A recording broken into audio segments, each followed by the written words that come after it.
मित्रांनो, काठेवाडी शेळीची अजून एक क्वालिटी तुम्हाला सांगतो. ती म्हणजे काय, एकदम शांत स्वभावाची शेळी.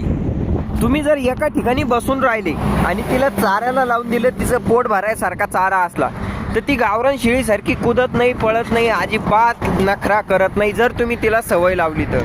बघू शकता मी एकदम आरामशीर बसलेलो आहे इथं रोडच्या बाउंड्री वॉलवर, एकदम आरामशीर. आणि शेळ्या मस्त चरताय, अजिबात हलणार नाही मित्रांनो. जागेवरून इकडे तिकडे हलणार नाही, मस्त चरतील. त्या तिथपर्यंत चरत जातील, पुन्हा रिटर्न येतील, पुन्हा इकडे चरत जातील, पुन्हा तिकून येतील.